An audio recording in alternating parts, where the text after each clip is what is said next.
L'heure du crime, présentée par Jean-Alphonse Richard sur RTL. L'appartement, il est composé d'un rez-de-chaussée et d'un étage, et la chambre de Marie est à l'étage.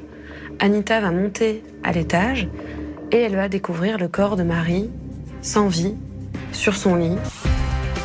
Bonjour.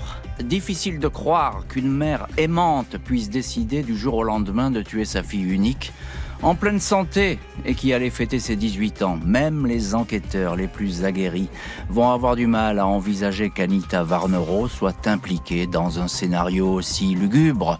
La mort, à l'hiver 2014, de sa fille Marie. Et pourtant, c'est bien la maman, sérieuse, insoupçonnable, éplorée par ce décès, qui va se retrouver au centre de cette étrange mise en scène de crime. Mais pourquoi cette femme tranquille, qui ne présente aucune faille psychiatrique, se serait-elle changée en meurtrière infanticide ? Un authentique mystère.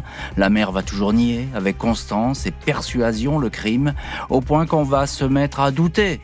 Est-ce vraiment elle la coupable ? Et si tel est le cas, alors par quel chemin serait-elle parvenue à ce point de non-retour ? Question posée à nos invités dans l'heure du crime. La seule émission radio 100% fait divers, l'affaire Anita Varnero. La maman est-elle l'assassin ? C'est tout de suite sur RTL. Lundi 17 février 2014, peu avant 15h, la voix blanche d'une femme appelle les secours depuis un bar-tabac du village de Maincy, en Seine-et-Marne, à 4 km de Melun. Elle indique que sa petite fille est dans son lit, elle ne respire plus. La grand-mère précise que la maman est avec elle. Les pompiers et les policiers de Melun sont rapidement sur place, une jolie maison au cœur du vieux village.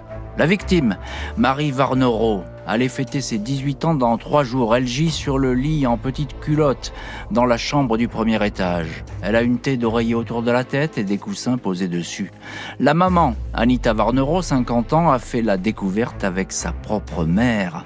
Elle est en état de choc. Elle est prostrée. Aucune trace d'effraction.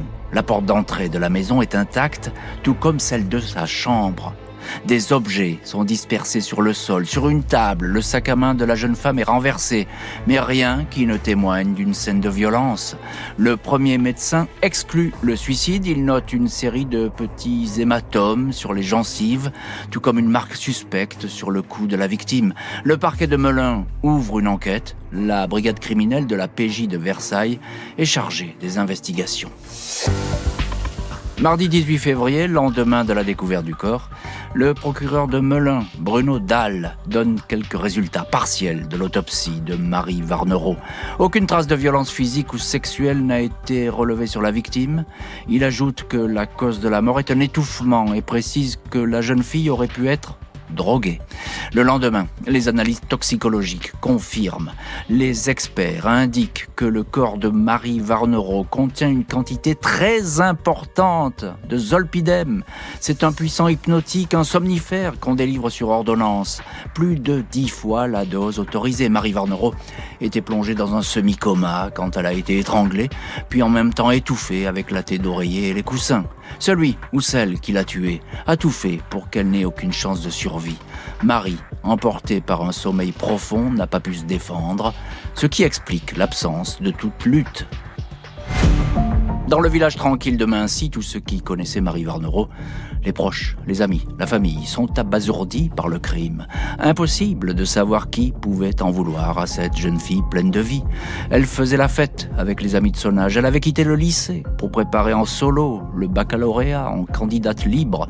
Elle n'avait jamais fait état de menace, d'ennui. Sa mère, Anita, révèle toutefois aux policiers un incident plus que troublant, survenu juste avant la découverte du corps. Elle était chez sa mère, qui habite également Maincy, quand elle a reçu un coup de fil. La voix d'un homme qui lui a dit « On a tué ta fille parce qu'elle nous a contaminés ?» Allusion à une hépatite B dont serait atteinte la jeune femme. La maman s'est alors précipitée chez Marie et l'a trouvée morte. Les policiers demandent à Anita Varnero son portable pour identifier cet appel. Elle répond qu'elle a fait une mauvaise manipulation. Son journal d'appel et ses SMS ont été effacés.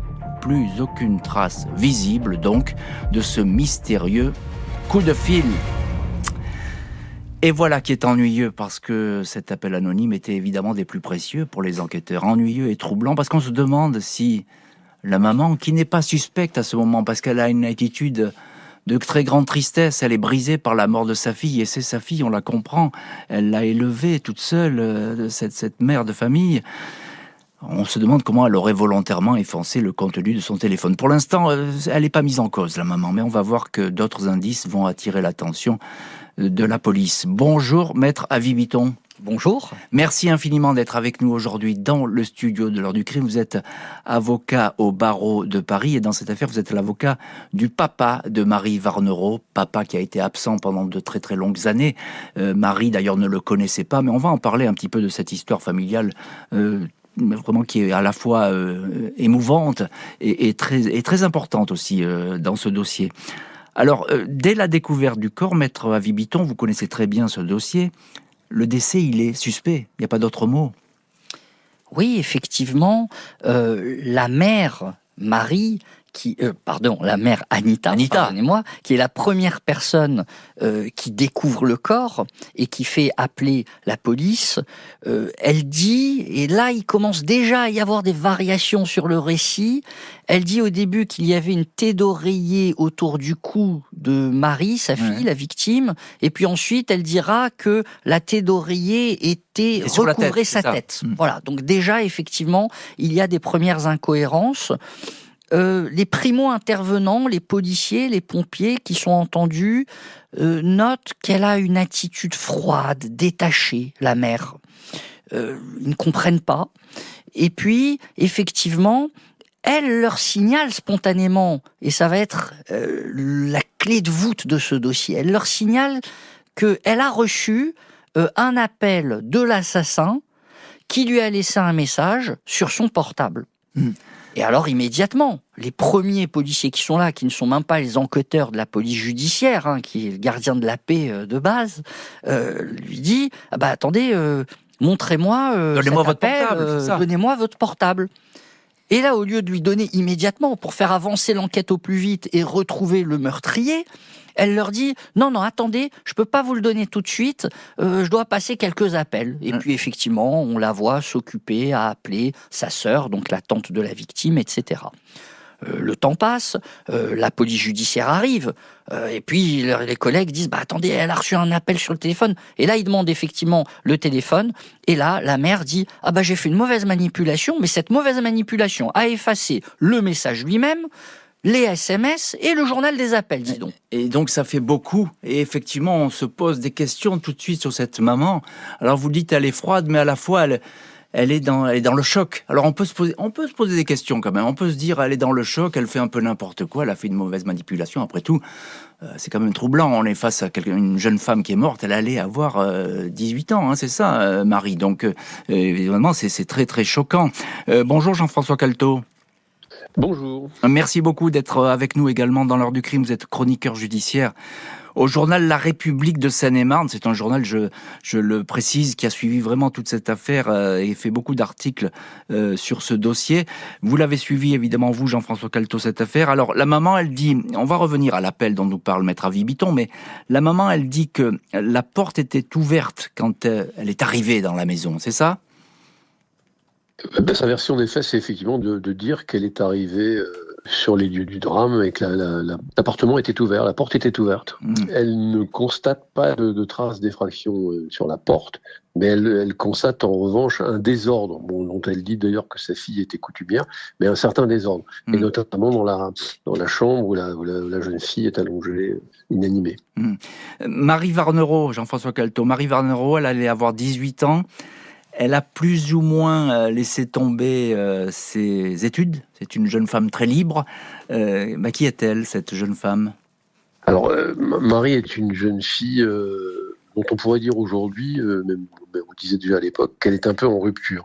En rupture, en décrochement scolaire, mais aussi un peu en rupture de relation. Elle vit un peu en ermite. Elle sort très peu. C'est pas du tout une tefarde. Elle est cloîtrée chez elle, elle ne va plus en cours, ça c'est sûr, et elle a surtout la réputation d'être devenue un oiseau de nuit. Elle semble avoir des veilles constante, en pleine nuit. Et ça, ce qui en témoigne, c'est évidemment l'analyse de son téléphone mobile, qui va montrer qu'elle a des conversations à pas d'heure, en pleine nuit, très tôt le matin, avec des cadences de SMS incroyables. Chaque jour, elle totalise des centaines de SMS. Donc, elle est en rupture et elle vit un peu cloîtrée. Elle vit cloîtrée, et puis la maman va le dire aussi que c'était pas facile quand même, parce que effectivement elle a 18 ans, elle mène sa vie, mais c'était pas facile avec cette jeune femme qui avait des rythmes inversés, elle va dire. Moi je vis le jour, mais elle vivait la nuit. Maître Avis-Bitton, une question encore. Alors évidemment très vite, cette enquête elle va assez vite et très rapidement, et de manière très précise d'ailleurs, elle est très bien menée. Les somnifères, l'étranglement, les somnifères, ça veut dire quoi? Il fallait qu'elle meure, Marie, il fallait pas qu'elle se réveille pendant qu'on essayait de l'étrangler ou de l'étouffer, c'est ça? Alors, effectivement, les policiers qui arrivent sur la scène de crime remarquent plusieurs choses. D'abord, effectivement, comme ça a été dit, le désordre de l'appartement. Et il y a une jeune policière qui dira ça lors de l'enquête, elle dit « ça me rappelle vraiment ce qu'on nous a appris à l'école de police sur les fausses scène de cambriolage. C'est-à-dire qu'on a voulu maquiller une scène et qu'on a simulé un cambriolage. Ça m'a vraiment fait penser à ça. Et c'est important pour la suite, vous verrez pourquoi, on en parlera. Il y a une deuxième chose qui frappe les enquêteurs quand ils arrivent. On ne retrouve pas le portable de la victime Marie. Il a disparu, c'est vrai. Il a disparu. Il n'est pas dans l'appartement. Et c'est évidemment, vous vous en doutez bien, un élément à exploiter qui est fondamental. Et puis la troisième chose, pour revenir aux somnifères que vous évoquez, effectivement, les enquêteurs, dans un premier temps, voient des traces de poudre, de médicaments, de somnifères sur la table de nuit de Marie, juste à côté de son lit, là où on la retrouve morte. Et quand ils vont pousser les investigations, ils vont retrouver dans l'évier de la cuisine la même molécule, ce somnifère, écrasé, des traces de poudre comme ça écrasées dans l'évier, dans la tuyauterie et aussi sur des couverts. Écrasé pour qu'il soit bu, c'est ça? Pour qu'il soit bu sans que la victime le remarque dans la boisson. Parce que c'est des comprimés à l'origine. La maman va être entendue, et si l'ex-petite amie de sa fille était impliquée? Mardi 18 février 2014, lendemain de la découverte du corps, la mère, Anita Varnero, est entendue comme témoin par la police judiciaire de Versailles. Elle apparaît très secouée, comme écrasée par la disparition soudaine de sa fille Marie. On la questionne pour savoir qui, selon elle, aurait pu commettre le crime. Elle l'ignore, mais elle révèle que Marie faisait l'objet d'un chantage. Un jeune homme dont elle ne connaît pas l'identité lui demandait de l'argent. Il la menaçait de publier des photos d'elle dénudée. La maman raconte qu'elle donnait de l'argent, 200 € par mois, destiné à ce maître chanteur. Pour vérifier ces affirmations, les policiers ne disposent pas, hélas, du téléphone de la victime, il a disparu. Mais ils se penchent sur son ordinateur, aucun message, aucune photo pouvant se rapporter à un quelconque chantage. Les amis de Marie ne sont même pas au courant de cette affaire.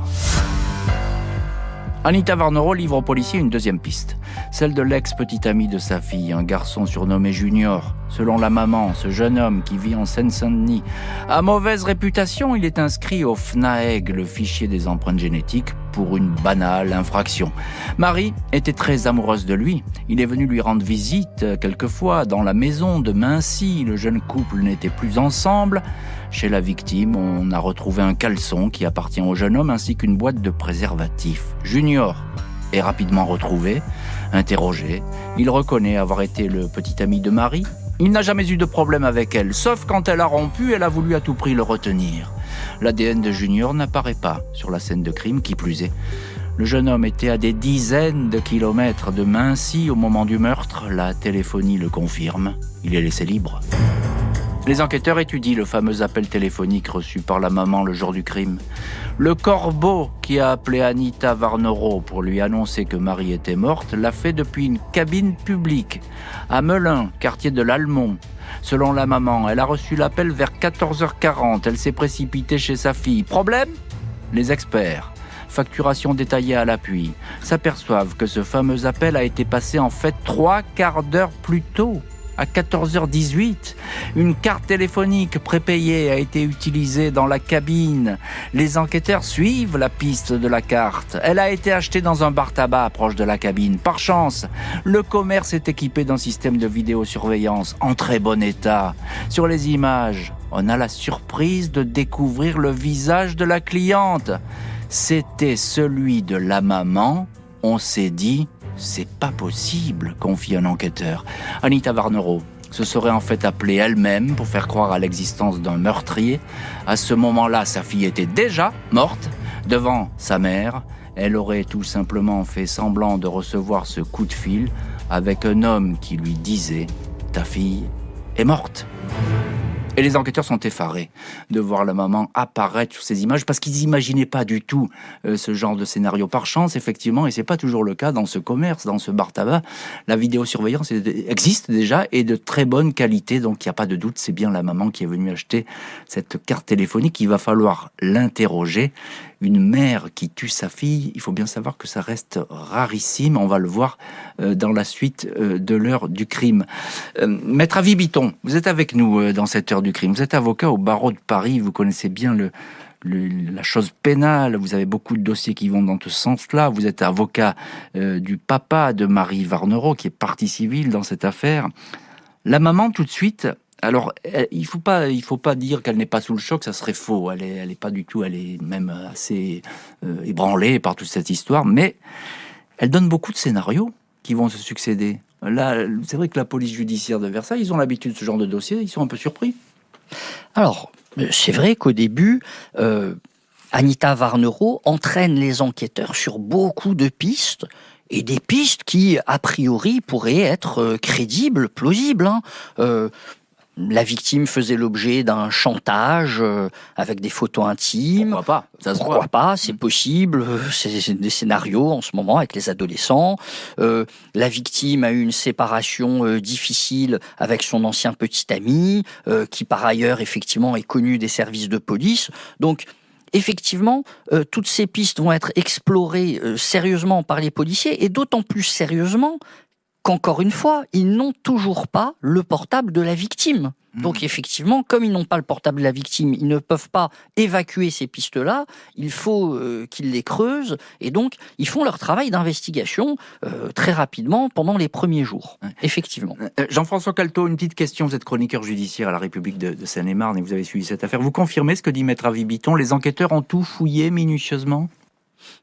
Ils ont tout fouillé, ils ont vraiment tout fouillé, notamment jusqu'à aller retrouver le lieu d'achat de la carte téléphonique qui a permis de passer le coup de fil, le prétendu coup de fil d'annonce de la mort.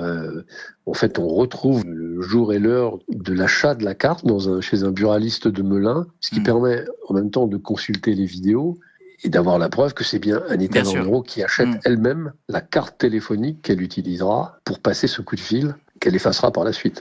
Et oui, c'est ça. Donc là, effectivement, l'affaire, elle bascule. Maître Avi Bitton, il y a effectivement ce travail de la PJ qui va, encore une fois, va très vite. Il remonte cette carte téléphonique. Ce qui est étonnant, elle a un code, cette carte téléphonique. Donc on va la remonter jusqu'au vendeur. Le vendeur, c'est le fameux buraliste.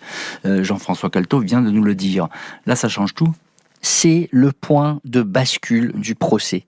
Je peux vous le dire pour avoir parlé un petit peu dans la confidence après le procès avec des magistrats qui ont siégé dans cette affaire. Ils sont tous d'accord pour dire c'est ça qui a scellé la culpabilité de l'accusé. C'est-à-dire que on pouvait avoir des doutes sur tout, on pouvait tout discuter, on pouvait tout débattre, mais ça a été le point de bascule.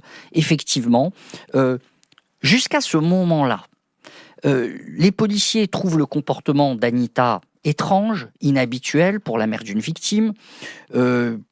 Ils exploitent les pistes qu'elle leur livre, mais qui ne sont pas concluantes.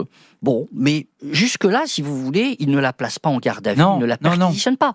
Mais il n'y a pas de pression. Quand en revanche, effectivement, ils vont faire leurs investigations téléphoniques, qui vont tracer la carte téléphonique qui a passé l'appel tel jour à telle heure de telle cabine téléphonique sur le portable d'Anita Varnero, qui vont remonter jusqu'au buraliste qui est à quelques mètres de la cabine téléphonique, qui vont lui dire donnez-nous à partir des factures le jour et l'heure où cette carte numérotée, tel matricule a été achetée. Ils retrouvent l'heure. Ils lui disent maintenant, donnez-nous les bandes vidéo.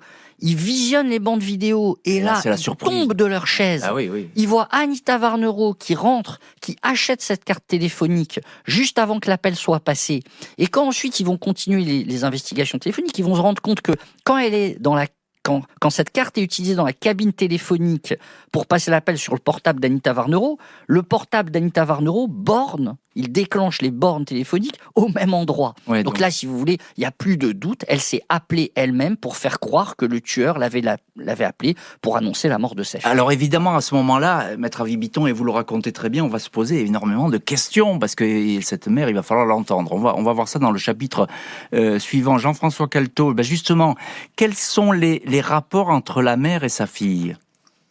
Alors, leurs rapports ont évolué dans le temps, de prétendument exécrables, en tout cas de difficiles. Ils sont devenus, apparemment, sur les dernières semaines, disons, peut-être même les derniers mois, ils sont devenus plus conviviaux. On a l'impression que la mère et la fille se sont retrouvées.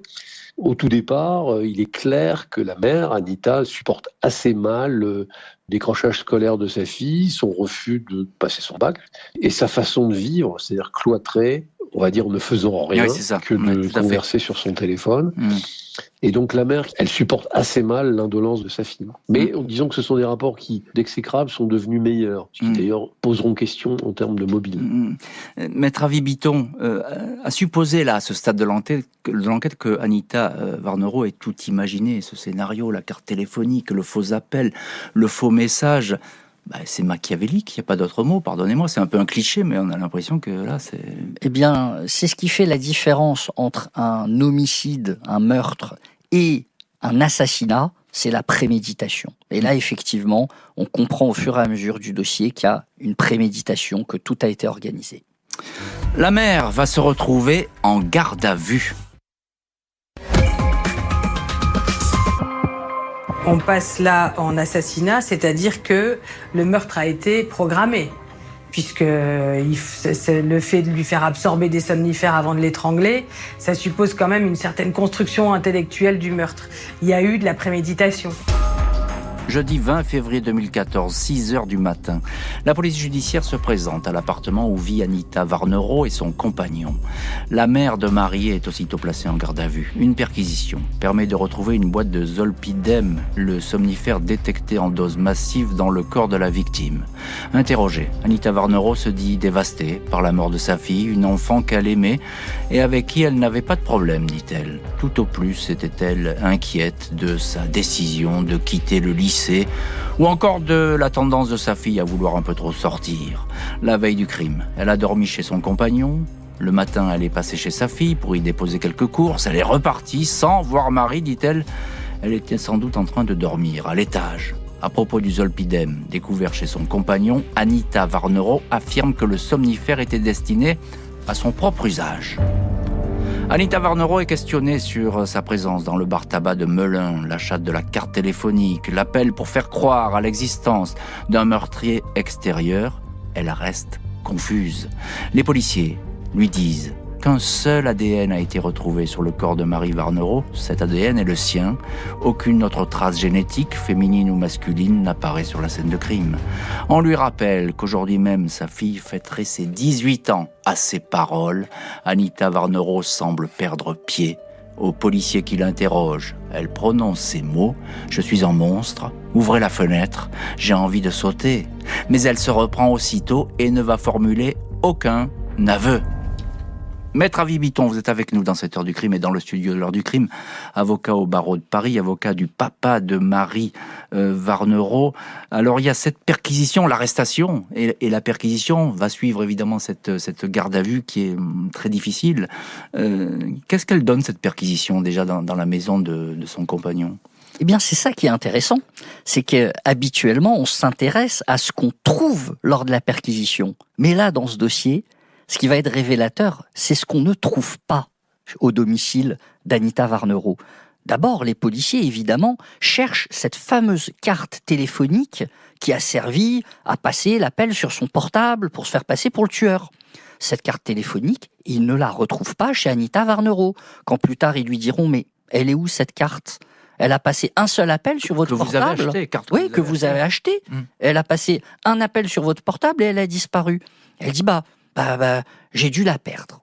Tiens, c'est quand même étrange, ça n'arrive pas tous les jours. Et la deuxième chose que ne vont pas trouver les enquêteurs et qui est révélateur dans cette perquisition, ils vont trouver une boîte de zolpidem, donc la molécule somnifère puissante qui a été retrouvée dans le corps de la victime, qui l'a assommée avant qu'elle soit étranglée. Eh bien, ils vont retrouver chez Anita une boîte de zolpidem, de cette molécule, mais vide. Or, justement, quelle est la dose qu'on va retrouver dans le corps de la victime qui l'a assommée ? L'équivalent d'une boîte. De la boîte, c'est ça. L'équivalent de la boîte. Oui, alors là... Donc c'est quand même une drôle de coïncidence qu'au moment où on retrouve cette boîte chez la mère, cette boîte soit vide et que le contenu de cette boîte soit retrouvé dans le corps de la victime. Oui, vous nous l'avez dit, le contenu, il a été pilé dans un verre, il a été sans doute glissé dans une boisson gazeuse et qu'on a fait boire à la victime. Maître Avis-Bitton, quel est son comportement en garde à vue à cette femme, à la maman ? Ah, écoutez, franchement, elle ne se démonte pas. Elle ne se démonte pas, elle a des explications pour tout. Le zolpidem, oui, elle en avait acheté pour son compagnon qui faisait des insomnies, qui en prenait de temps en temps. Oui, elle en avait donné à sa fille qui avait aussi des insomnies et qui lui en avait réclamé. La carte téléphonique qu'elle a achetée et qui a servi à passer un appel sur son portable prétendument du tueur, quand on lui dit « mais quelles explications vous avez sur cette carte téléphonique ?» Elle dit je vous ai dit, je l'ai perdue. Donc je l'ai perdue, c'est pas moi qui ai passé l'appel sur mon portable. Ah, très bien. Mais alors ça veut dire que c'est le tueur qui par hasard aurait retrouvé cette carte téléphonique que vous avez perdue et qui vous aurait appelé. Ce tueur connaissait votre numéro. Oui, non, mais et vous aurez appelé immédiatement pour vous dire j'ai tué ta fille. Alors on oublie, on veut bien défendre la maman, mais là effectivement il y a un souci, il y a un vrai problème. Jean-François Caltot, chroniqueur judiciaire à la République de Seine-et-Marne, et vous connaissez bien ce dossier. Elle va dire là dans un espèce d'éclat, la maman, lorsque le policier lui dit que sa fille aujourd'hui elle aurait 18 ans, donc là elle paraît quand même très très émue et très concernée par ce qui se passe autour d'elle. La maman va dire je suis un monstre, mais elle dit je suis un monstre, mais on n'en sait pas plus. Oui, c'est une phrase accablante. C'est que, comme beaucoup d'éléments, c'est accablant. Mais est-ce que c'est définitif ? Est-ce que c'est vrai ? Est-ce que c'est vraiment un aveu ? C'est beaucoup moins sûr. Elle peut avoir dit ça dans un jeu de questions-réponses forcément tendu avec la police.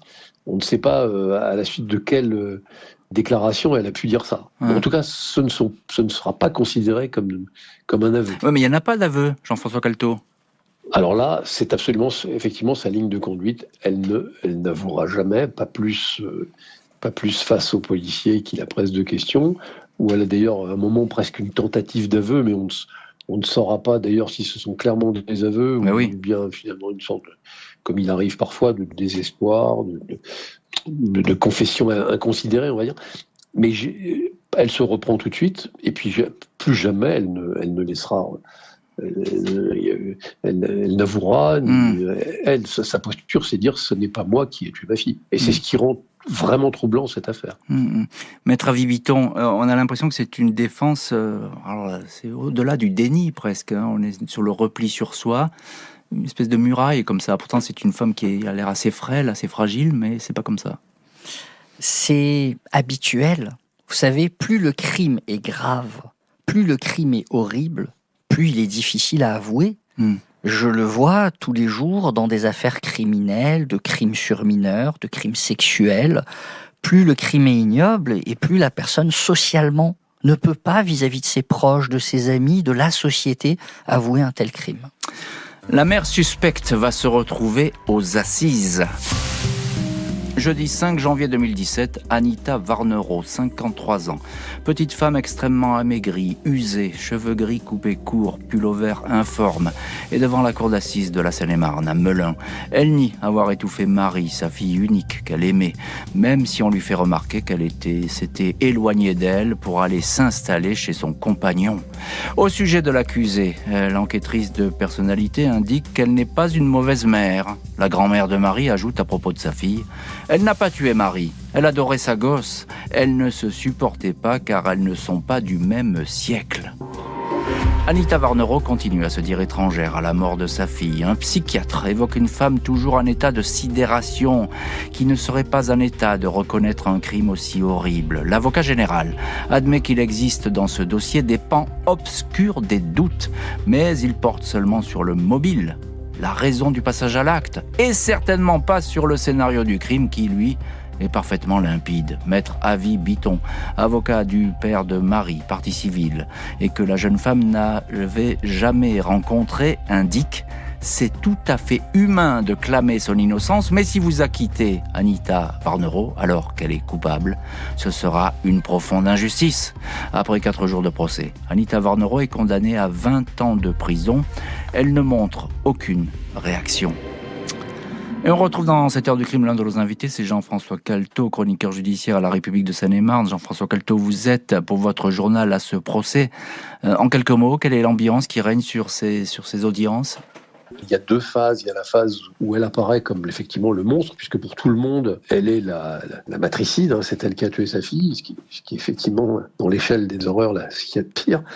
Et peu à peu, si j'ose dire, le doute s'installe. C'est-à-dire qu'il y a quand même des gens qui s'interrogent, essentiellement d'ailleurs sur l'absence de mobile. On a quand même rarement vu une mère tuer sa fille en pleine santé, avec laquelle les choses finalement se passent relativement bien. Surtout quand cette mère dit que sa fille est ce qu'elle a réussi de mieux dans sa vie. C'est la lumière de sa vie, sa fille. Hein. On n'est pas chez les Thénardier, quand même. Oui, tout à fait. Ça, je suis d'accord avec vous, Jean-François Caltot. On n'est pas dans un milieu totalement déshérité, comme ça, où il se passerait n'importe quoi. Non, pas du tout. On n'est pas chez les Thénardier, vous dites, mais vous avez bien raison de le souligner. Le mobile, il faut en parler. On en parle avec Maître Avi Bitton, avocat au barreau de Paris, qui est notre deuxième invité, l'avocat du papa de Marie Varnero, qui est à ce procès. Il est réapparu, le papa. Il est venu à ce procès pour défendre la mémoire d'une fille que finalement il ne connaissait pas et qu'il n'avait pas rencontrée. Mais déjà, Maître Avi Bitton, effectivement, il y a le mobile. Le mobile, c'est la question. Si elle a tué cette femme, en tout cas elle est condamnée là en première instance, si elle a tué, pourquoi ? Alors, c'est la question qui va être posée dès le début du procès, puisque la juge d'instruction, qui a fait une enquête approfondie sur l'affaire et qui a rédigé ce qu'on appelle l'ordonnance de mise en accusation, c'est l'acte vraiment qui renvoie Madame Varnero devant la cour d'assises, qui l'accuse. Eh bien, vous voyez, dès le début de cette ordonnance de mise en accusation que j'ai sous les yeux, la juge d'instruction, à la première phrase, note: à l'issue de l'information, il est remarquable que Anita Varnero nie avec constance les faits qui lui sont reprochés depuis le début de l'instruction et qu'aucun mobile ne se détache avec évidence. Oui, mais d'accord, mais on retourne au point zéro. Il n'y a pas de meurtre ou d'assassinat sans mobile. Eh bien, au début du procès, on est au point zéro. À la fin du procès, nous serons toujours au point zéro. Ce qui s'explique tout simplement par le fait que Anita Varnero ne reconnaît à aucun moment les faits. Et puisqu'elle ne les reconnaît pas, elle ne peut pas donner d'explications et donner de mobile. Donc on ne peut qu'élaborer des hypothèses. Alors il y a une hypothèse qui est venue, et vous allez nous en parler, parce que vous êtes encore une fois l'avocat du papa de Marie Varnero. On va dire que la fille voulait retrouver absolument son père. Elle allait avoir 18 ans et elle était peut-être prête à aller rejoindre son père qu'elle ne connaissait pas et qu'elle fantasmait sans doute. Elle voulait absolument le retrouver et que la maman n'aurait pas accepté ce départ et cette idée. Alors effectivement, les experts psychiatres qui vont examiner l'accusée Anita Varnero vont dire qu'elle n'a pas de pathologie mentale, psychiatrique, elle n'est pas folle au sens juridique du terme, mais ils vont détecter un trait de personnalité qui est lié à l'histoire familiale de l'accusée. Ils vont dire qu'elle a un rapport abandonnique. Alors, qu'est-ce que ça veut dire ? L'accusée Anita Varnero a été abandonnée à la naissance. Elle a eu des parents adoptifs, qu'elle appelle papa-maman. Mais en revanche, ses parents biologiques, elle les a toujours appelés ses géniteurs. Et ce terme de géniteur, elle va l'employer à nouveau quand elle parle du père biologique de sa fille qu'elle a tuée. Elle va dire: ce n'est pas ton père, c'est ton géniteur. Et en fait, au fur et à mesure des investigations, on va se rendre compte qu'Anita Varnero, dès la naissance de sa fille, a empêché son père naturel biologique d'entrer en contact avec elle, de la connaître, de venir la voir, de la faire grandir. Et ça, tout au long de son enfance. Et ce qui est notable dans ce dossier, ce qui est révélateur et ce qui nous emmène sur une piste, c'est que Marie va être assassinée par sa mère quelques jours avant ses 18 ans. Quelques jours avant ses 18 ans. Et en fait, on va découvrir dans le dossier, parce qu'elle s'est confiée à ses amis, que la victime Marie attendait d'avoir 18 ans pour pouvoir être majeure et lancer des recherches pour retrouver son père. Donc en réalité, la mère, l'accusée, en tuant sa fille juste avant ses 18 ans, l'empêche de retrouver son père. Une condamnée qui va faire appel. Lundi 9 septembre 2019, Anita Varnero, 55 ans, est devant la cour d'assises d'appel à Paris. Son avocate, maître Louise Dumont-Saint-Priest, a demandé de nouvelles expertises. Certains échanges téléphoniques entre la mère et la fille posent question, dit-elle. Ma cliente clame son innocence depuis le début. Personne ne comprend pourquoi elle aurait tué sa fille, ajoute l'avocate dans le journal La République de Seine-et-Marne.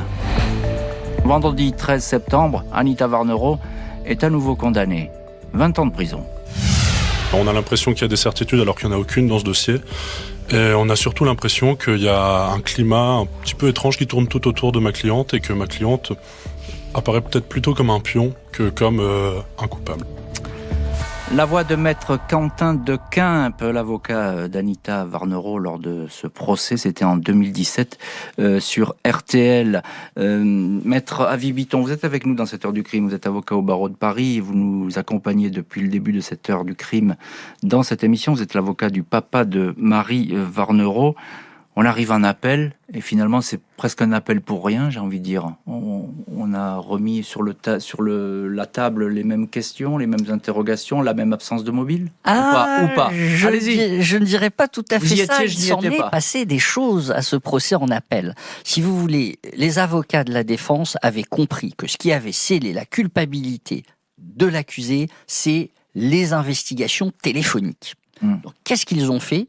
Ils ont embauché des experts privés, un ancien gendarme spécialisé en exploitation téléphonique, qui est venu essayer de semer le doute, de semer la confusion. C'est comme le doute profite à l'accusé, il faut essayer de semer le doute dans l'esprit des jurés. Ouais. C'est le jeu. Et donc, effectivement, on a eu droit à un spectacle, pour ne pas dire un cirque, avec cet expert privé qui essayait de nous démontrer que les investigations téléphoniques avaient été erronées, qu'il y avait eu des erreurs humaines dans ces investigations, et donc en réalité, ça n'est pas la carte qu'elle a achetée qui a passé l'appel sur son portable, que les horaires de l'appel dans la cabine téléphonique et de l'appel reçu sur le portable ne correspondent pas, etc. Bon, mais ça a été un festival. Je vous suis, mais ça marche pas. Alors, on suit pas. Ça marche pas, ça a failli marcher. Ça a failli marcher parce que cet expert venait, avec son petit accent de sincérité d'ancien gendarme qui en impose, etc. Il était bon pour brouiller les cartes. On se serait vraiment cru aux puces de Clignancourt. On a failli tomber dans le piège. Mais je vous avoue que il m'a énervé. Il m'a énervé, je l'avoue. Et donc, effectivement, à un moment donné, j'ai fait un incident, je me suis levé, j'ai demandé au président de la cour d'assises, je lui ai dit, écoutez, on va amener les 3 experts, parce qu'il y avait un expert de gendarmerie, il y avait un expert en téléphonie, et il y avait cet expert privé. Et j'ai dit au président, on va les rassembler à la barre, on va les confronter, on va leur poser des questions. Et là, effectivement, j'ai égrené quelques questions et à la fin, effectivement, on se rendait compte que tout ça, c'était de la poudre aux yeux et qu'effectivement, l'expertise téléphonique était catégorique, que c'est bien Anita Varnero qui avait acheté la carte téléphonique qui avait servi à passer l'appel sur son propre portable. D'accord, mais vous nous dites quand même, Maître Avi Bitton, et c'est important, que ça a failli marcher. Après tout, un procès, un appel, c'est fait pour ça aussi, c'est fait pour retourner des situations. J'ignorais ce détail, mais vous y étiez à ce procès, donc vous avez suivi évidemment de minute en minute les débats. Jean-François Calto, vous êtes journaliste à La République de Seine-et-Marne et vous avez suivi toute cette affaire. Le visage de Anita Varnero à ce procès en appel, est-ce que c'est toujours la même femme qui est là ? C'est tout à fait la même femme. Elle apparaît toujours aussi lasse de la vie, toujours aussi peu dans la séduction. Et il faut la prendre comme elle est. Hein. Donc ça évidemment, c'est pas. Je pense que pour les jurés, c'est compliqué. Et je dirais même que on appelle, elle est encore moins presque moins dans la déploration de ce qui a été commis. Donc oui, elle est la même. Aussi revêche. Le mot qui vient quand on la voit, c'est revêche. Elle n'use même pas de larmes ni d'accès de sensiblerie. Je ne crois pas l'avoir vue pleurer. Oui, alors quand vous dites revêche, ça veut dire qu'elle est pas sympathique. Et ça, on le sait, devant des jurés d'assises, c'est très important, l'apparence, l'image qu'on renvoie. Et effectivement, ça ne marche pas. Encore une question, Jean-François Caltaux. On a l'impression qu'on est quand même toujours un peu dans le flou après ces 2 procès. Exactement. Et en fait, c'est pas seulement le refus d'avouer, le non-aveu, qui revient assez souvent dans les affaires de meurtre, il y a quand même un refus d'avouer. Mais aussi, encore une fois, le côté filandreux de l'affaire par elle-même, c'est-à-dire comment fait-on absorber une telle potion infernale à une jeune femme qui a la capacité de la refuser quand même, 14 comprimés. Et puis surtout, pourquoi ? Alors qu'en fait, cet assassinat, appelons ça comme ça, puisque si c'est le cas, il y a eu préméditation. Il intervient dans un moment où la vie d'Anita Varnero est en train de s'améliorer. Elle a un nouvel ami, elle se sort de son statut de misère, parce qu'elle avait des difficultés financières, bon voilà. Est-ce que, Maître Avibiton, on entend ce que dit Jean-François Caltaux, effectivement, l'affaire, c'est compliqué au final, parce qu'on reste un peu au milieu du gué, même si vous avez dit la culpabilité, elle est établie. Écoutez, maintenant que ce procès est définitivement terminé, je vais vous faire une confidence. Allez-y. Dès les premières minutes du premier procès et dès les premières minutes du procès en appel, quand j'entendais les premières déclarations de l'accusé dans le box des accusés, elle avait l'accent de la vérité. J'aurais pu être convaincu par son innocence en la voyant, en l'écoutant, si je n'avais pas le dossier. Mais le problème, c'est que j'avais le dossier et que le dossier était accablant. Merci infiniment, Maître Avibiton et Jean-François Caltaux, d'avoir été tous les 2 les invités de l'heure du crime. Merci à l'équipe de l'émission, rédactrice en chef Justine Vignot, préparation Marie Bossard, Lisa Canales, réalisation en direct Jonathan Griveaux. L'heure du crime, présentée par Jean-Alphonse Richard sur RTL. Jean-Alphonse Richard sur RTL. L'heure du crime. Mettre son propre amour dans un sarcophage, de mettre du béton dessus, enfin, pour moi c'est inconcevable. Il n'y a que des monstres qui peuvent faire ça. Comment on peut faire ça à un être humain ? Il faut qu'il parle, parce que pour moi, il n'est pas innocent. Bonjour.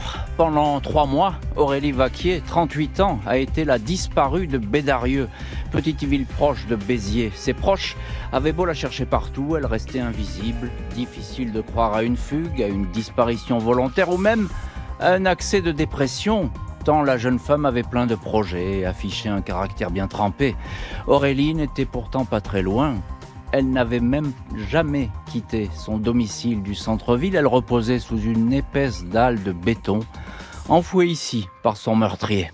Depuis le début de l'affaire, les enquêteurs avaient un œil sur le compagnon, Samir Limani, jusqu'à ce qu'il devienne le suspect numéro 1. Un individu qui ne va cesser de nier le crime, qui va avancer d'autres pistes, d'autres scénarios. Que vont trouver les gendarmes dans la maison de Bédarieux ? Pourquoi s'en prendre subitement à la jeune femme ? S'agirait-il d'un crime sadique, glacial, inspiré par la seule vengeance ? Question posée aujourd'hui à nos invités. Jean-Alphonse Richard sur RTL. L'heure du crime.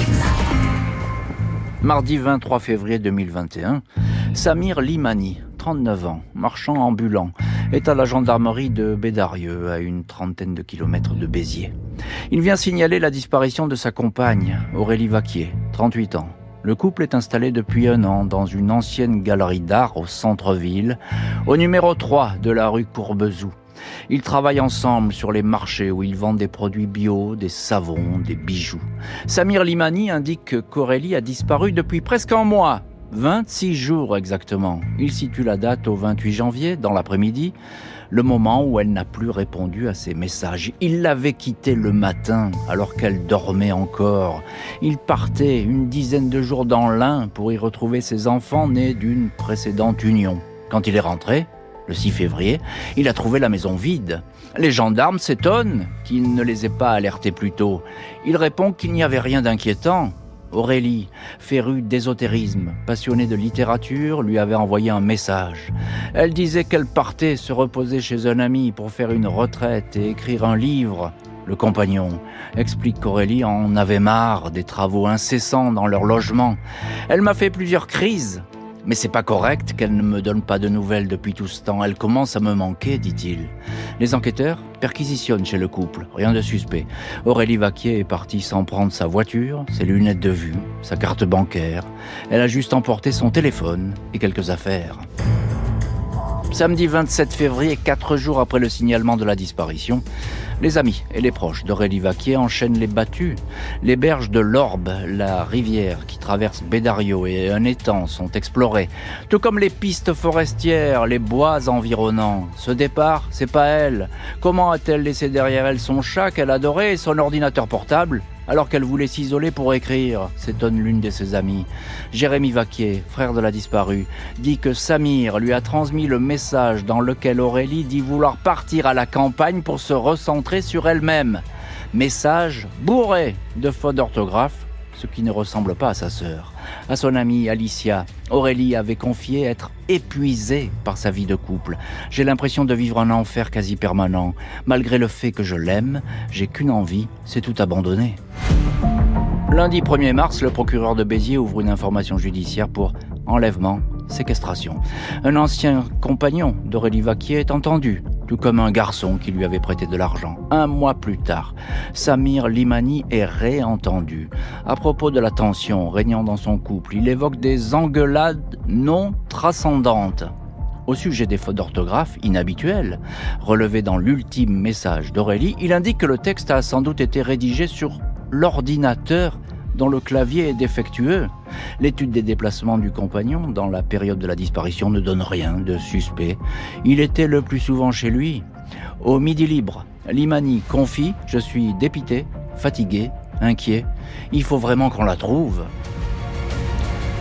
Un compagnon qui, depuis le début, est au centre des attentions des enquêteurs. Il est vrai qu'il est la dernière personne à avoir vu vivante Aurélie Vaquier. En matière d'enquête, évidemment, on se tourne toujours vers les dernières personnes qui ont vu vivant ou vivante la disparue.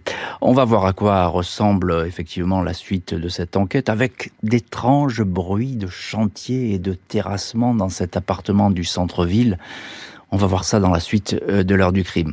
Alors il faut revenir à cette première interrogation qui va persister et animer le dossier. C'est le temps mis par Samir Limani, le compagnon, pour signaler la disparition.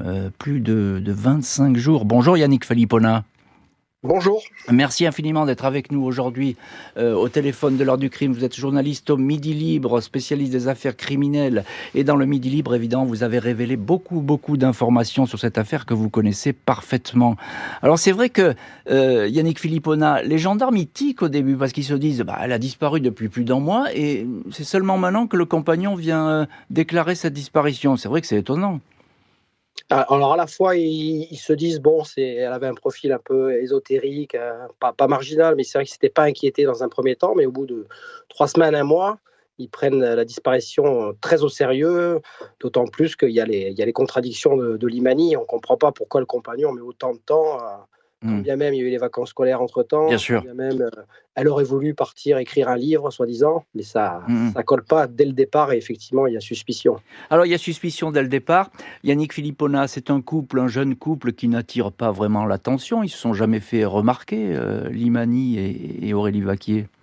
Ils sont très récents, le couple date de l'été dernier, ils se sont rencontrés durant l'été, ils sont installés à Bédarieux, alors on est dans l'arrière-pays héroltais, au mois de novembre. La disparition date de fin janvier, donc c'est un couple très récent, ils se sont lancés dans des travaux, ils rénovent une maison pour en faire un restaurant, un espace d'achat, c'est le petit couple plein de projets qui effectivement ne fait pas parler du tout.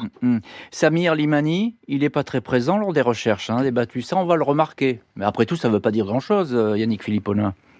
Ça interpelle quand même parce qu'effectivement, il participe à une première battue et puis très vite, il se montre très évasif, il se cache un peu, il n'est pas trop présent. Et Et quand nous, on l'a interviewé, il a expliqué que si, de son côté, il faisait ses propres recherches, il allait de gare en gare, il faisait des appels à témoins.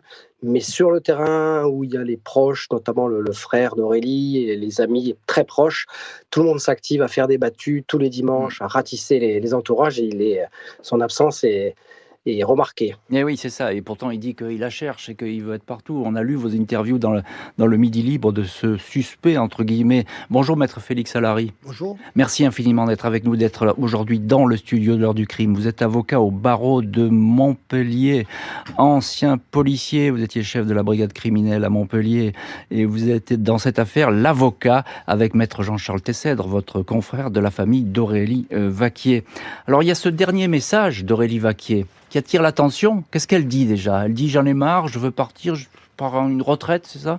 Ça faisait tout juste 3 ou 4 mois qu'ils étaient ensemble et Samir Limani, par un jeu de séduction, était arrivé à la faire partir de son domicile.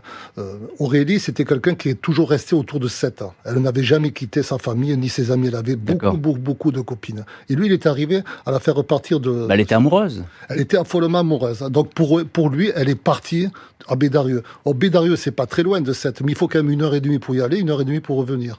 Et elle était isolée, si on peut dire. Et au bout de, ne serait-ce que depuis 3 semaines après son installation à Bédarieux, elle a commencé à se rendre compte que ça n'allait pas trop. Ça n'allait pas. Et il y a eu des insultes, elle a commencé à chercher, elle a même cherché à trouver un travail de nourrice, elle voulait même louer un studio, et d'après le dossier, on sent quand même qu'elle ne savait pas comment annoncer à Samir qu'elle voulait le quitter. Elle avait peut-être un peu peur aussi. Elle avait peur. Elle avait des doutes, elle avait peur. Il y a quelque chose de troublant, et vous nous le disiez, Félix Allary, il y a des fautes d'orthographe dans ce message. Elle n'en fait pas, cette femme. Voilà. C'est quelqu'un qui ne faisait absolument aucune faute d'orthographe. Elle était même connue pour rectifier, vérifier les fautes d'orthographe qu'elle recevait, des messages qu'elle recevait. Et quand on fait des fautes d'orthographe, on ne le sait pas. Ce sont les autres qui s'en aperçoivent.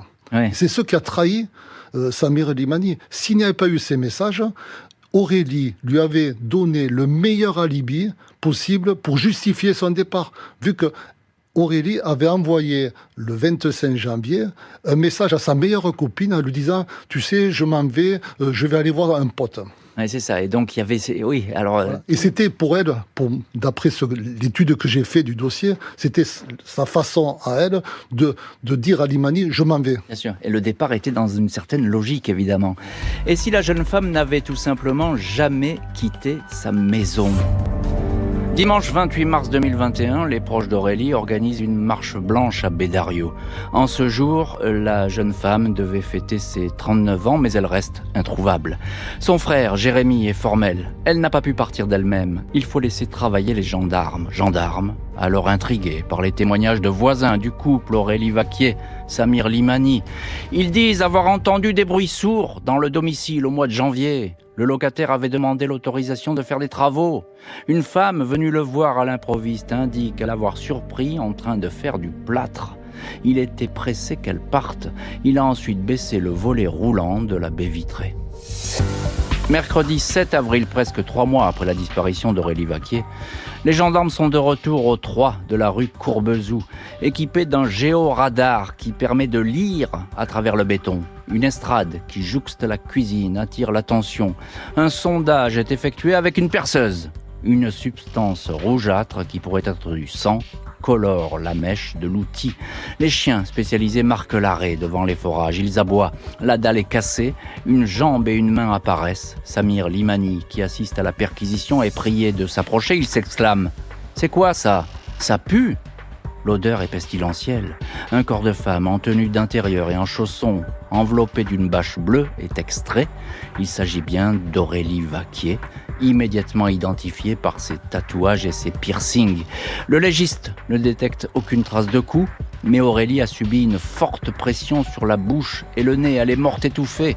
Les experts évoquent un geste sportif précis, une prise de sommeil ou une prise bras-tête, geste qui peut être mortel. Samir Limani sait l'exécuter. Il a été champion de lutte gréco-romaine. Samir Limani se dit totalement étranger au décès d'Aurélie. Il affirme que ce n'est pas lui qui a maçonné la dalle de béton. Il n'a fait que des travaux de peinture, posé du placo-plâtre. Quand on lui demande s'il n'a pas été étonné de découvrir cette dalle à son retour chez lui au mois de février, il répond n'avoir pas fait attention car la maison était en chantier, en désordre. Devant les gendarmes, Samir Limani répète qu'il se demande ce qu'il fout là. Pas de réaction quand on lui annonce que le cadavre retrouvé est celui de sa compagne.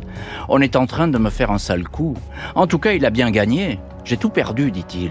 Il ne pleure qu'à un seul moment, lorsqu'on l'avertit qu'il va sans doute aller en prison. Dans les semaines qui suivent, Limani, mis en examen pour meurtre et conduit rue Courbezou, il déclare être triste car quelqu'un a enterré sa chérie chez lui. Dans des lettres à des proches, il se dit innocent. J'espère qu'on va trouver le salaud qui a fait cette horreur. Aurélie ne méritait pas ça. Rebondissement spectaculaire. On est là presque 3 mois après la disparition d'Aurélie Vaquier. La jeune femme n'avait jamais quitté son domicile. C'est ici qu'elle est morte, étouffée à la suite d'une violente pression. Et évidemment, le suspect numéro 1 qui était présent au début de ces investigations, eh bien ce suspect, il est là en première ligne, mais il nie farouchement. Il y a des indices. Va-t-on trouver des preuves de son implication ? On va voir ça dans la suite de l'heure du crime. Yannick Philippona, vous êtes avec nous dans cette heure du crime, journaliste au Midi Libre, spécialiste des affaires criminelles. Le cadavre était donc dans la maison. On se demande d'ailleurs pourquoi on l'a pas remarqué avant, cette cache. Elle est si bien faite que cela ? Dans la description qui est faite par les gendarmes, il y a plusieurs couches, plusieurs épaisseurs, et le procureur de la République, Raphaël Balland, quand il fait sa conférence de presse, il décrit minutieusement l'estrade, les sous-couches, effectivement, il y a une dizaine de sous-couches. C'est un appartement en travaux, donc effectivement, c'était très bien caché. L'autopsie, elle ne montre pas de traces de lutte. Apparemment, la victime a été surprise. En tout cas, elle ne s'est pas défendue. Il n'y a pas des traces de lutte, elle ne s'est pas défendue, il y a juste une petite hématome dans mon souvenir en haut du menton qui accréditerait la thèse de la prise du sommeil. Elle aurait été prise par derrière, asphyxiée, et elle est morte asphyxiée. Et puis dans ce dossier, il y a toujours ce doute horrible, est-ce qu'elle a pu être enterrée vivante ? C'est une hypothèse qui n'a jamais été définitivement exclue. Maître Félix Salary, vous êtes avocat à Montpellier, vous êtes avocat avec maître Jean-Charles Tessèdre de la famille d'Aurélie Vaquier, puis vous êtes aussi ancien policier, ancien chef de la brigade criminelle de Montpellier. Et donc évidemment, vous avez le flair pour détecter, si je puis dire, d'éventuels suspects. Et évidemment, le compagnon, alors lui, il nie tout en vrac. Il n'y a pas de doute. Il dit même, j'espère qu'on va retrouver ce salaud. Il n'hésite pas. Le propre d'un criminel, dans ces cas-là, c'est de retarder le maximum les recherches. Et pour retarder les recherches, il faut gagner du temps. C'est pour ça qu'il est parti pendant 15 jours, après avoir s'être débarrassé du corps, il est parti pendant 15 jours, ce qui lui laissait la possibilité d'attendre le plus tard possible pour retrouver ce corps. Et c'est là où il a fait croire qu'elle était partie, et c'est là aussi où il a commencé à... Aurélie était addicte aux réseaux sociaux. Tous les jours, elle faisait des publications, tous les jours. Et on s'aperçoit que le 25 janvier, à partir du 25 janvier, elle s'arrête complètement. Il n'y a plus aucun contact. Sauf le lendemain, le 26 et le 27 et le 28, où il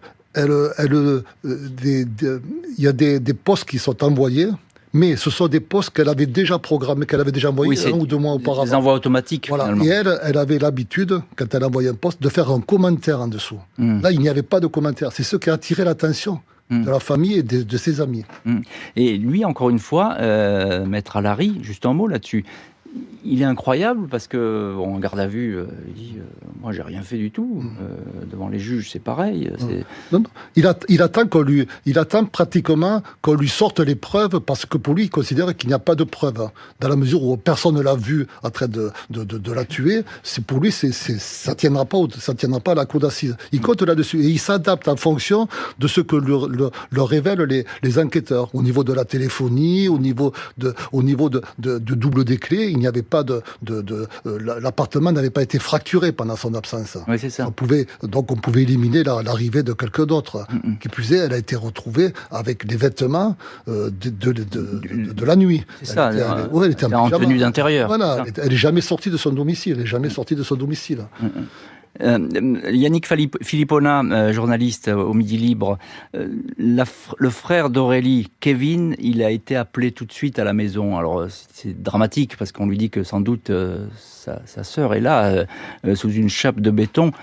Pour la famille, tout s'effondre et pourtant ils avaient beaucoup de doutes depuis le début sur le compagnon. Ah oui, notamment pour Jérémy Vaquier, tout de suite, il s'étonnait. Et d'abord, c'est ce qu'on disait tout à l'heure, il ne comprenait pas pourquoi il n'a pas signalé la disparition avant. Il disait, c'est pas possible, elle a peut-être parti un week-end, mais 15 jours après, et en plus, il a menti sur la date à laquelle il n'avait plus de nouvelles, à laquelle il devait revenir. Donc, il était parti, comme disait Maître Allery, parti en vacances, il était revenu. Mais il y avait un délai de plusieurs jours qui était totalement anormal. Pour lui, pour Jérémy, le frère d'Aurélie, c'était impossible. Et puis, il y a ces fouilles qui ne participent pas aux fouilles. Et puis, il y a ce SMS qui montre sans montrer, ce message d'Aurélie, bourré de fautes d'orthographe. Dès le début, Jérémy Vaquier avait un très mauvais pressentiment sur le compagnon. Et ce compagnon, lorsqu'on découvre le corps, il est là, hein, les gendarmes l'ont fait venir, et il y a cette attitude qui est incroyablement distante.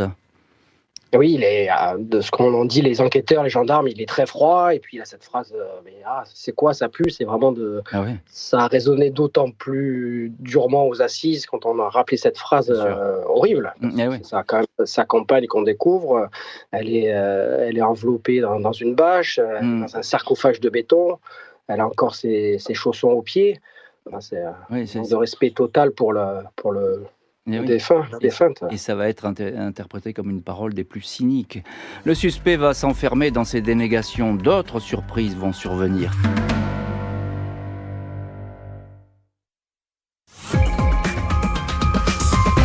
Il n'a pas d'explication à la découverte du corps chez lui. Il se pose la question, pour lui, les faits ont dû se passer pendant qu'il était en déplacement dans l'Ain chez sa famille. Il est en détention à la place d'un autre et ça lui est difficilement acceptable. Mardi 28 décembre 2021, 8 mois après sa mise en examen, Samir Limani effectue sa première demande de libération conditionnelle. Refusée. Réentendu par la juge, il répète qu'il est étranger à la mort de sa compagne. Selon lui, quelqu'un a dû s'introduire dans la maison alors qu'il était absent.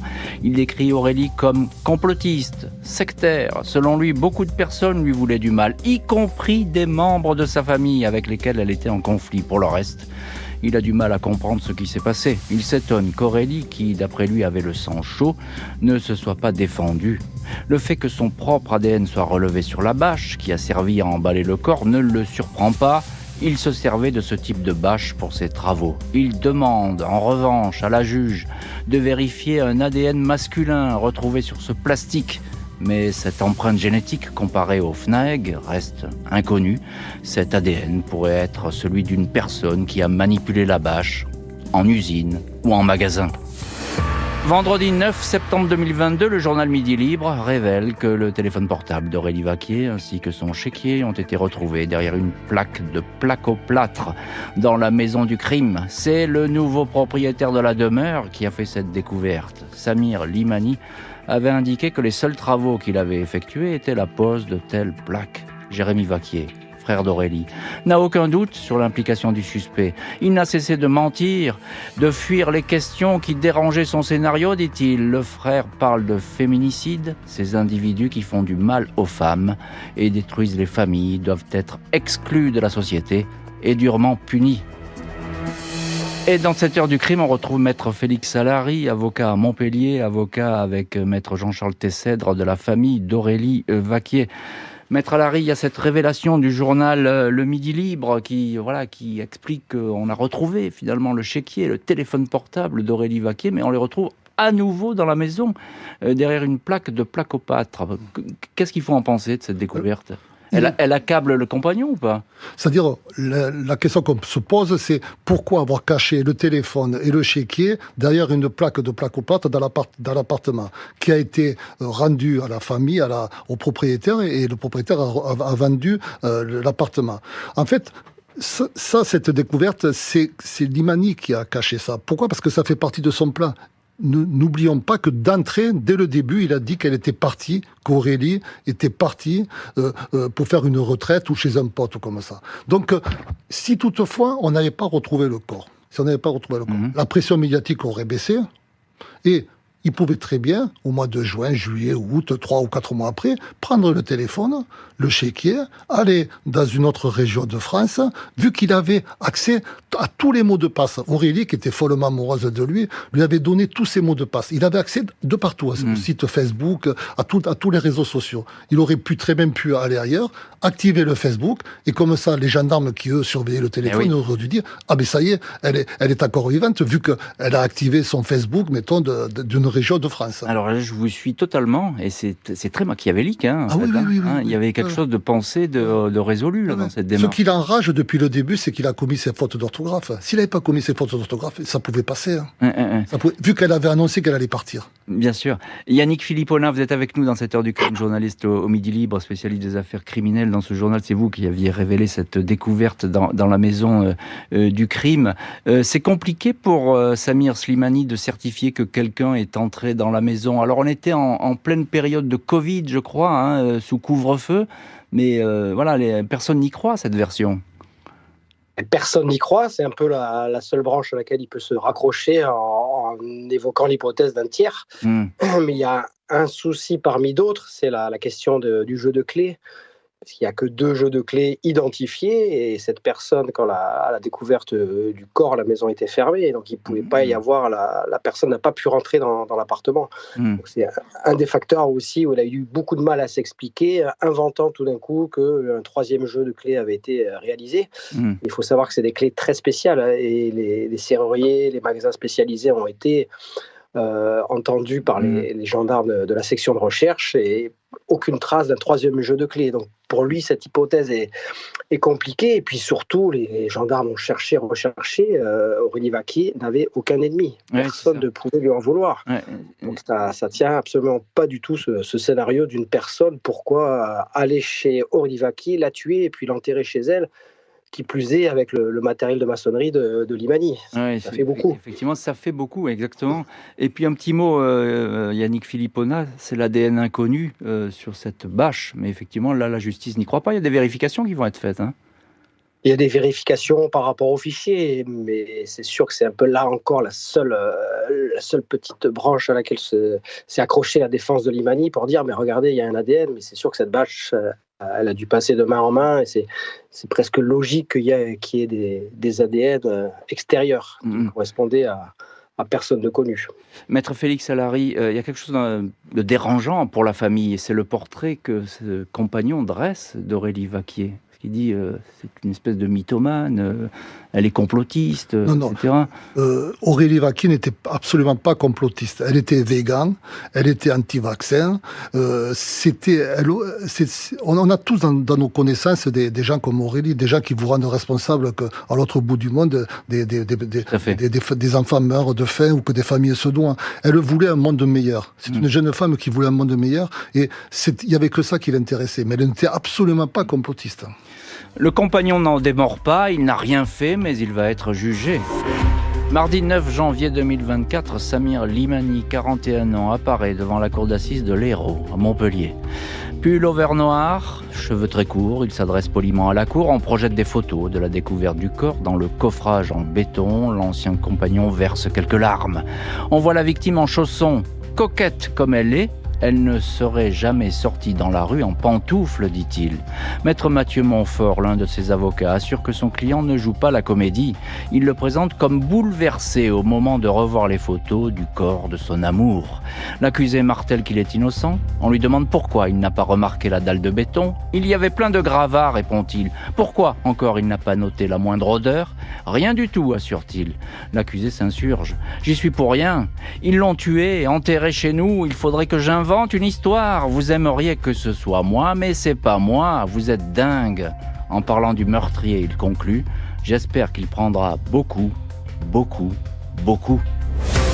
Les avocats de la famille d'Aurélie Vaquier, Maître Allary et Tessèdre, décrivent le scénario d'un implacable féminicide. Ils ne se sont pas disputés. Il l'a surprise par derrière, il a serré. Il aurait pu s'arrêter, il a continué. C'est un crime sadique. Il la tue pour son plaisir, pour la voir souffrir. Les avocats ajoutent. On ne saura jamais si elle a repris conscience sous la bâche, mais il avait l'odeur de la mort dans les narines. Vous n'êtes pas capable de le dire, car la vérité dégraderait votre image. De là où elle est, Aurélie n'attend rien de vous. Après une semaine de procès, Samir Limani est condamné à 30 ans de prison. 30 ans de prison, maître Félix Allary. Vous êtes avec nous aujourd'hui dans le studio de l'heure du crime, avocat au barreau de Montpellier, avocat avec maître Jean-Charles Tessèdre de la famille d'Aurélie Vaquier. Quel climat règne sur ce procès, maître Allary? Est-ce que l'accusé qui est là, devant vous, sous vos yeux, et devant les yeux de la famille aussi, d'Aurélie, c'est très important, est-ce qu'il est conforme au portrait que vous faisiez de lui? Oui, il est conforme, mais il parle toujours de l'assassin comme si c'était quelqu'un d'étranger à lui. C'est quelqu'un d'autre qui est arrivé, qui est venu alors qu'il était parti chez sa famille, qui serait rentré dans le domicile sans pouvoir expliquer comment la personne serait rentrée dans le domicile. Et c'est pendant une semaine, ça a été ça. Et tout a été fait par le président, par la présidente de la cour d'assises, par les magistrats, par les jurés, pour qu'on essaie de connaître la vérité. Parce que la famille, elle voulait savoir ce qu'elle voulait savoir, la famille, si Aurélie était consciente quand elle était enterrée. Ça, c'est une question qui l'obsède. Voilà. Et qui restera. On pensait qu'il allait finir, parce que la famille n'était pas là pour une sorte de vengeance. Ils ont été très, très, très nobles, très dignes. Ils étaient assis, ils n'ont pas bougé, ils n'ont pas eu un écart de voix. Ils écoutaient, ils étaient accrochés aux paroles de Samir. Il pensait que, surtout qu'il avait été bien reçu par la famille, Samir. Oui. Aurélie l'avait présenté à sa grand-mère, ce qui était exceptionnel. Ouais. Elle le présentait rarement à ses anciens copains. Et là, elle l'avait présenté, c'était pour... Il comprenait pas, ils ont dit, mais pourquoi il a fait ça à Aurélie? Pourquoi? Et ils s'entendaient à ce qu'ils reconnaissent et qu'ils disent non, elle était morte quand je l'ai enterrée. Mais il n'a pas voulu le dire. Et la famille l'a questionné directement? Oui, Jérémy l'a questionné. Jérémy l'a questionné, ainsi que la belle-sœur.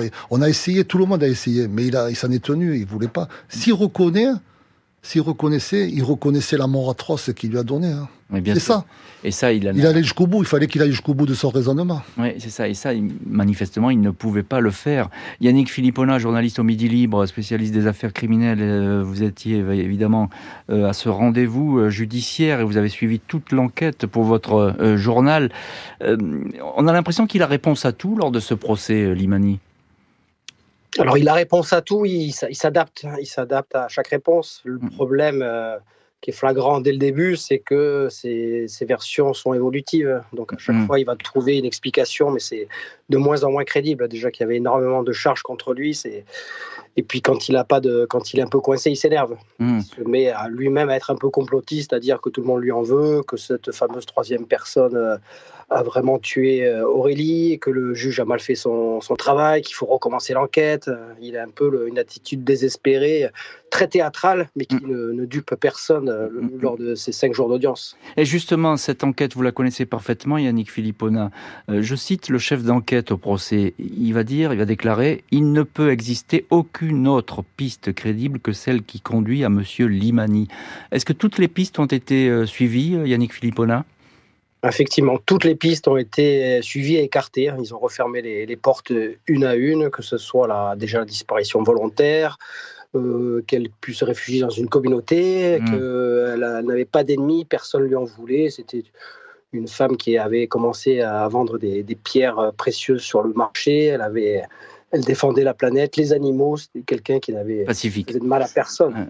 Pacifique. Pacifique. Elle n'avait aucune raison que quelqu'un lui en veuille pour aller jusqu'à cette extrémité. Et lui, en revanche, s'est posé la question pendant le procès du mobile. Et effectivement, on a exhumé le dernier SMS qu'elle avait donné à une de ses amies, où elle disait avoir annoncé à sa amie qu'elle allait prendre du recul pour aller écrire un livre, parce qu'ils étaient en plein travaux, c'était compliqué pour elle, ils n'avaient pas de sous, la situation financière était compliquée, et il s'est rendu compte qu'elle avait fait fausse route avec Limani. C'était pas une bonne idée de s'installer avec lui et qu'elle allait le quitter. Et oui, mais trop tard. Il l'a pas supporté. Oui, trop tard. Et ça a été sûrement le déclic, la phrase de trop qui a poussé cet homme sans doute à jeter cette femme dans un bloc de béton. Maître Allary, vous défendez la famille d'Aurélie Vaquier, vous êtes à ce procès. Vous allez dire c'est un crime sadique. Il a voulu la faire souffrir avec votre confrère Jean-Charles Tessèdre. Qu'est-ce que vous avez voulu dire, vous les avocats? En fait, c'est les conclusions de l'autopsie où les non pas un médecin légiste, mais 2 médecins légistes n'excluent pas qu'elle ait pu être enterrée vivante. J'en ai souvent vu des rapports d'autopsie, des centaines, peut-être même des milliers, mais là c'est la première fois que je lis que 2 médecins légistes n'excluent pas qu'elle ait pu être enterrée vivante. Et c'est après avoir connu son passé d'ancien militaire et surtout d'avoir fait de la lutte gréco-romaine qu'on peut imaginer, et je pense que c'est ce qui s'est passé vu elle avait une trace sur la carotide. En fait, c'est un crime sadique parce qu'elle ne s'attendait pas. Il n'y a pas eu de dispute, il n'y a pas eu de trace de lutte. Elle ne s'attendait pas à mourir, sauf qu'elle s'est vue mourir. Samir Slimani va renoncer à faire appel.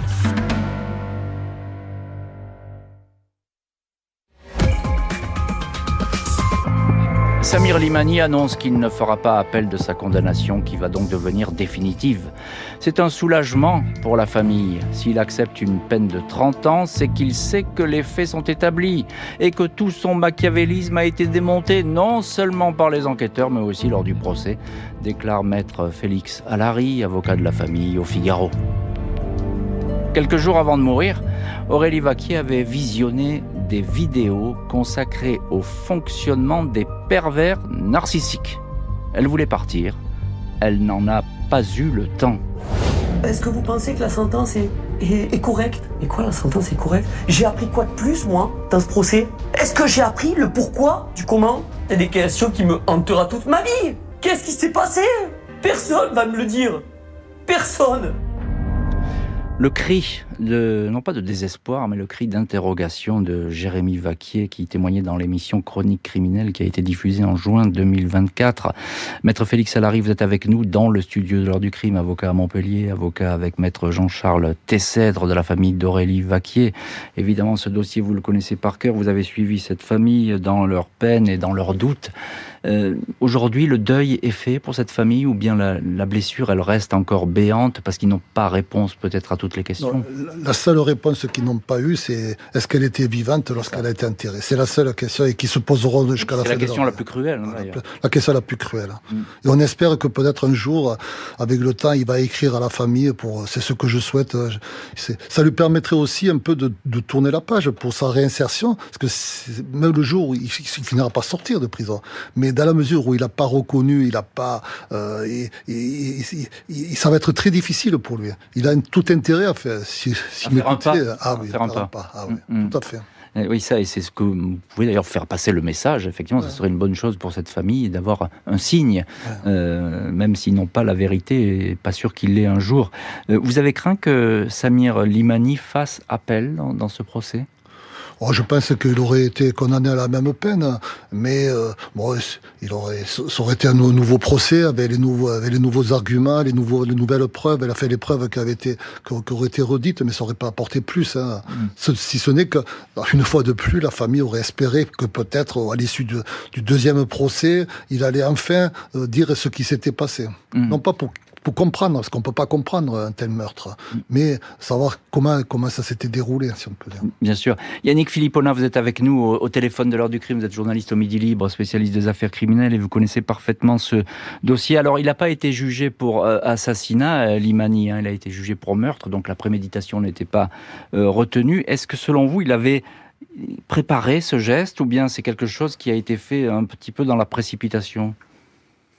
Ça semble un peu impulsif, le geste. C'est pour ça que le juge d'instruction a préféré la qualification de meurtre. À mon avis, il a eu un coup de sang. Et je me remémore les paroles de son ex-femme qui disait que Samir, il peut être très, très nerveux, contrairement à son apparence. Il est d'abord décrit comme un agneau, même auprès des proches. Il peut être très gentil, et puis tout d'un coup, quand il disjoncte, il peut être très violent.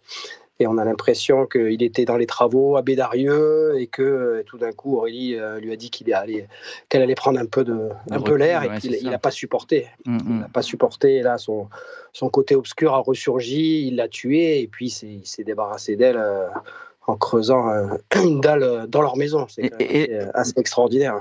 Oui, c'est extraordinaire, d'autant plus que la dalle, elle est vraiment... c'est pas très haut, c'est pas une estrade très haute. La dalle, elle est pas très haute. C'est ce que nous disait maître Félix Allary. On n'est pas très loin non plus du crime parfait, parce qu'il aurait pu déménager ce corps à un moment ou à un autre.